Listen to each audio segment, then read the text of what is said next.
Hi, I'm David Holland, and this is PlanStrongerTV. On today's episode, we're going to talk about two very important things for your finances. Ready? How to get great advice and how to avoid financial scams. We're going to dig into this very important subject by giving you specific steps you can take. Stick around.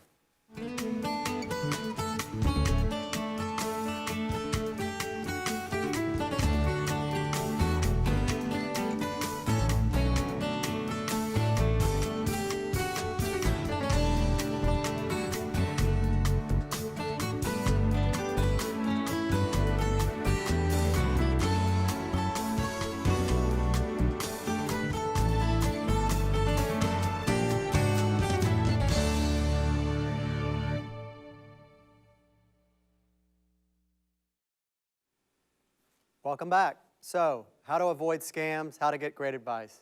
Well, there's a lot here, and before I start, I will tell you this is an area where I'm very passionate about people doing what's best for themselves and getting the best advice they can and fulfilling their needs and what they want to accomplish. So, I will confess to you, some of this may come across a little strong, but it's really important stuff. So here we go. Let's dig in. Number one.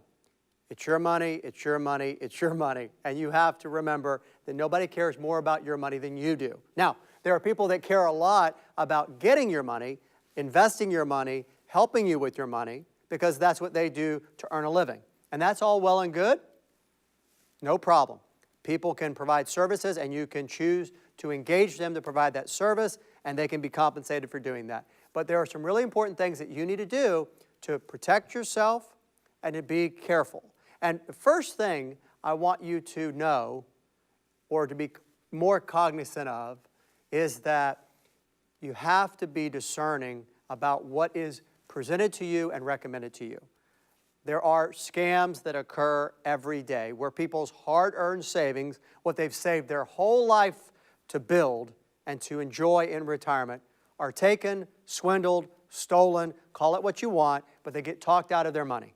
And there are common themes or ways in which that is done. Most of the time, when somebody parts you from your money, the scam either involves they're getting control of your money or they induce you to put your money into something that is off the beaten path that is too good to be true. That's it. Those are the two big ones. Okay? Now, there are times when people are disappointed with the results they receive, or maybe don't like how something works out. I'm not talking about that. I'm not talking about being disappointed with how your investments perform. I'm talking about the money being taken, or you're being taken by going into something that was presented falsely, where you were tricked. So you can take steps to avoid those things. There's a couple things you can do. You can make sure that you put your money with a reputable company. There are three really important places to put your money: with a bank, a brokerage firm, or an insurance company. Those three are some of the safest places to keep your money. I'm going to contrast that to somebody says invest your money in some sort of private thing, in a corporation, or it's a loan with a high rate of interest, something that's private, that's not regulated. That's where people get in trouble. And it always seems that those opportunities out there are ever so secret. They're special. They are something that is not widely advertised. There's a lot of warning signs when it comes to getting off that beaten path and into the woods where the trouble is. So if you stick with banks, brokerage firms, and insurance companies, those three types of institutions all have procedures and systems in place that help to maintain your money as your money. Now, you may invest that money or do something within those institutions that still cause you to lose money, maybe an investment that wasn't a good investment, or maybe something that ends up not being the best thing, but that's a function of the investments. I'm talking about protecting your money from being lost, being completely scammed out of it. Okay? So be very careful where you put your money. The other part of it is making sure that that money is invested in a way that's best for you. And that's going to be part of what we talk about today, about how to get great advice. So I'm going to dig into these subjects, help you understand the specific steps you can take to protect your money and get good advice in the process. Let's dig in.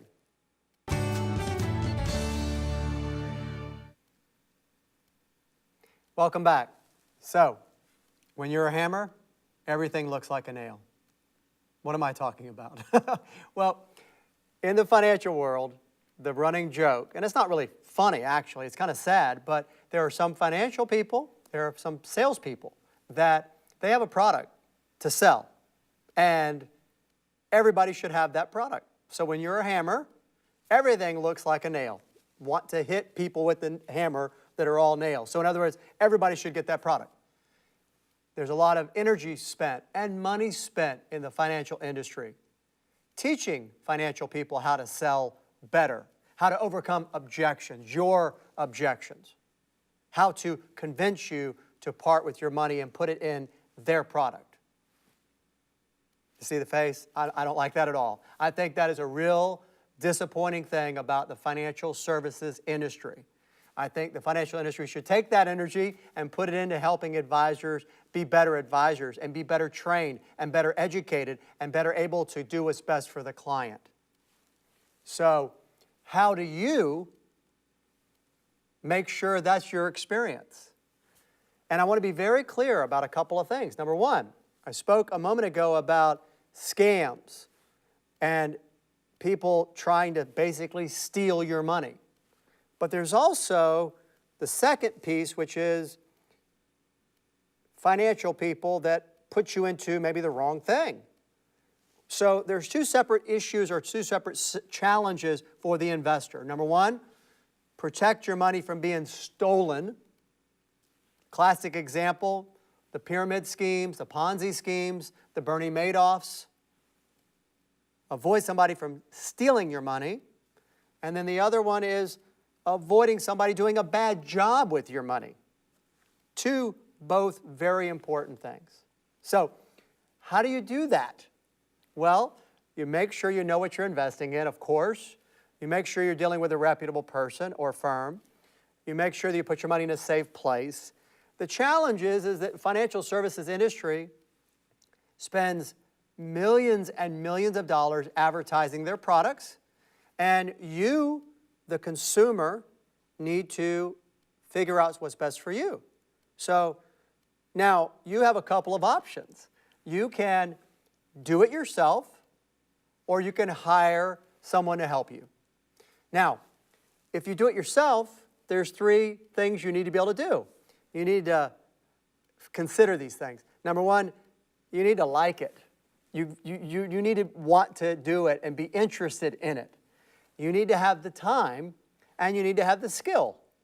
Skill, time, and interest.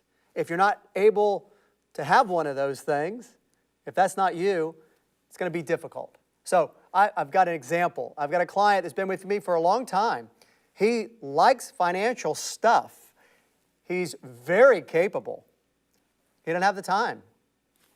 So he had me help him. You have to have that commitment is what I'm looking at, I guess. I could change the oil in my car. I'm fully capable of doing it, but I don't have the time, and I really don't have the interest. So it's not being able to do something, it's whether you should. So if you want to do it yourself, then there's a couple key things you really need to think about. The first thing I would suggest is to become as knowledgeable as you can about the products and services that are available in the marketplace. Lots and lots of choices for you to do it yourself. But you have to be disciplined, you've got to be careful, you've got to set aside time, and you need to stay on top of it. Because you are acting as your own advisor. And you're kind of the quarterback of the team. Well, you're the owner and the coach and the quarterback of that team. So you need to be able to do the right things for your money and know what's available in the marketplace.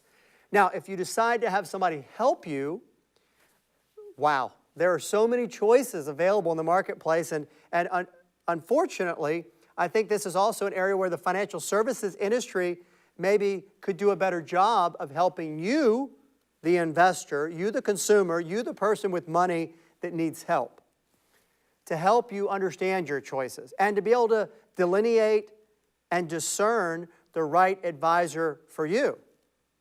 And a lot of people kind of scratch their heads when they start trying to figure out who they should have help them with their money. And unfortunately, for advisors, we all kind of get dumped in the same bucket. You know, sometimes it's not obvious at first blush, the difference between advisors. You know, what's interesting is their advisors come in so many different types that it's like a sea of choices, and it's just overwhelming. Some advisors are licensed to do certain things. Some can do many things. Some focus on just one thing. Some are credentialed, some are not. Some work for an insurance company or a bank or a brokerage firm. Some are independent. Some are able to do what they think is best for the client. Some have an institution or company telling them which products and services they can offer. Now, to the investor, the consumer, you may not know of those differences. And those differences I just gave you can make a world of difference in the actual advice you receive and how well that suits your needs. So, to understand those things is really critical to make sure you know what choices would best fit you. So, I really think this is an area where people need to take some time and evaluate.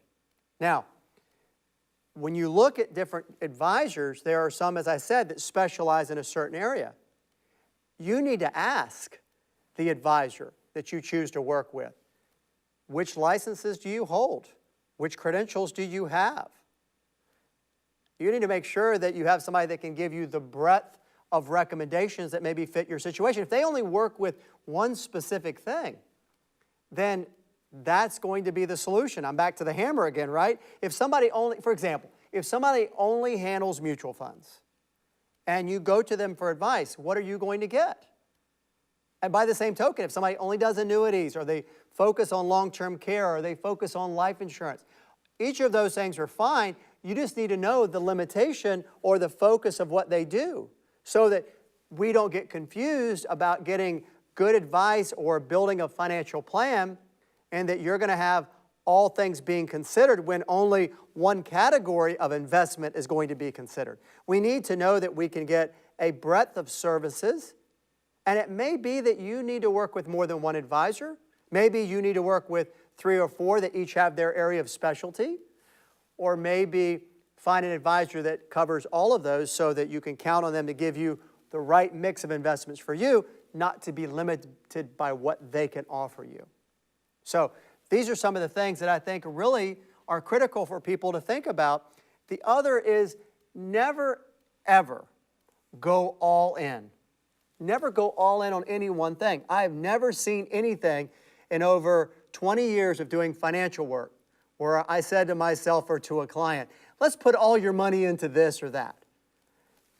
I've never had a client tell me, you know, David, you just diversified me too much.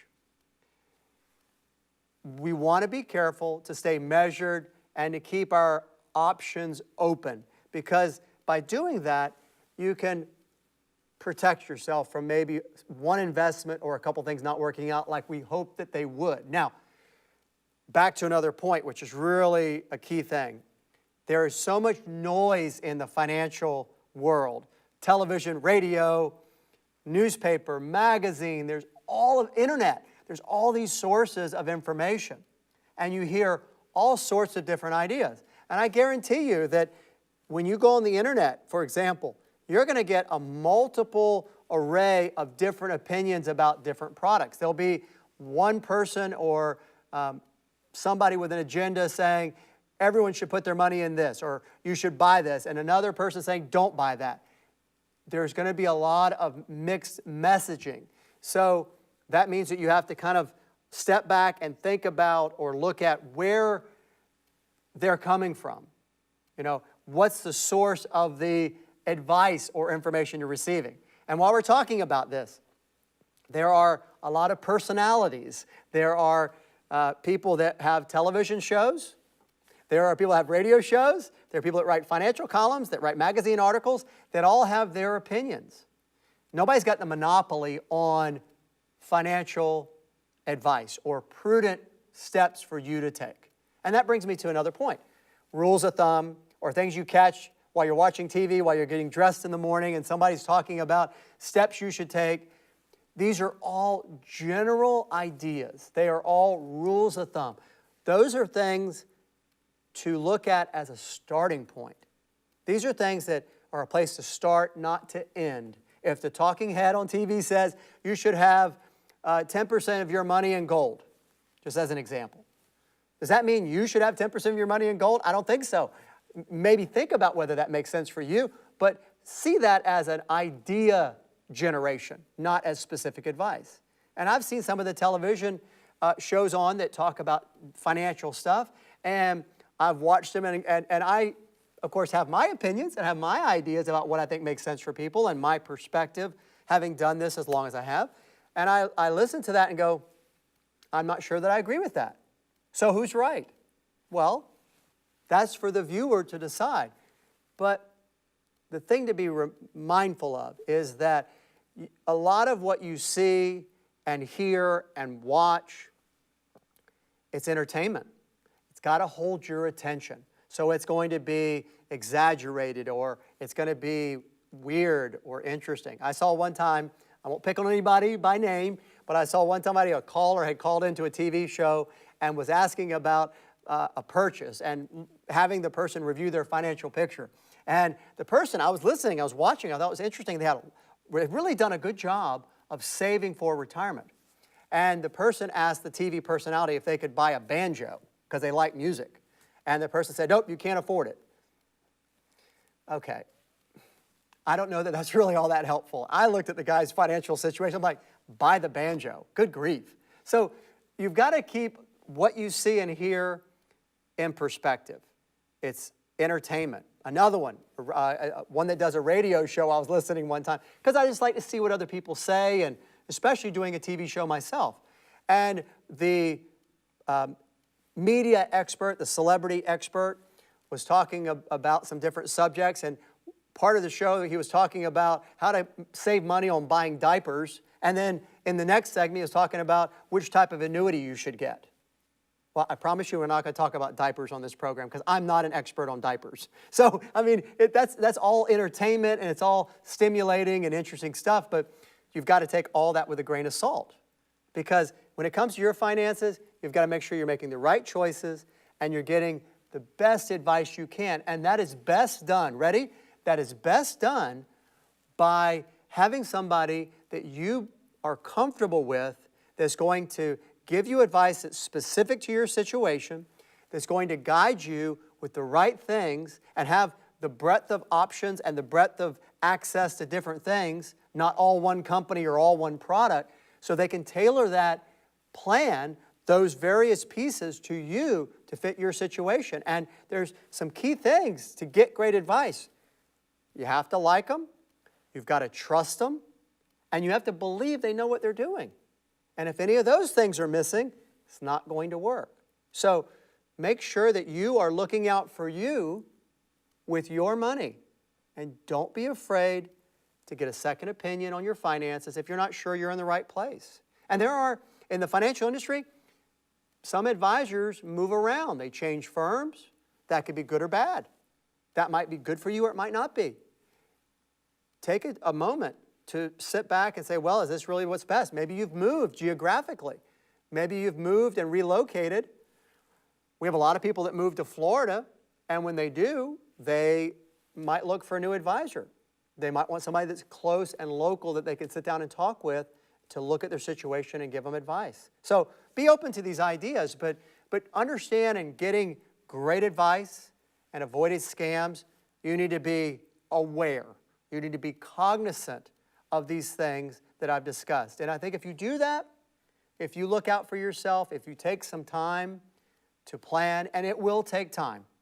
It will take time to find a great advisor, to look at the right things for you. But if you're willing to take a little bit of time, I'm confident that your retirement can be stronger, because you'll be planning stronger. And that's what we have to do to have the best financial outcomes we can have.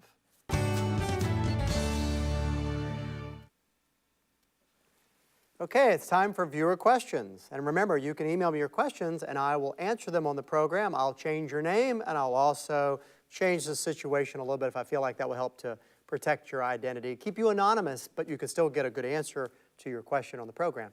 So the question today comes from Gina in Ormond Beach, Florida, and she asked me, is an investment that's only available for accredited investors a good idea? So I think that's an excellent question. What's an accredited investor, and does that make it a better investment?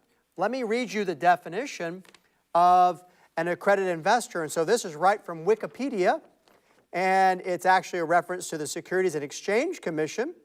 That is the regulatory overlay for the United States. That's our financial regulatory arm. And it defines an accredited investor as a number of different institutions, a bank, insurance company, a registered investment company. But as to individuals, it says an individual with a net worth of at least $1 million, or somebody that has income of at least $200,000 individually or $300,000 as a couple for the last several years. So that's an accredited investor.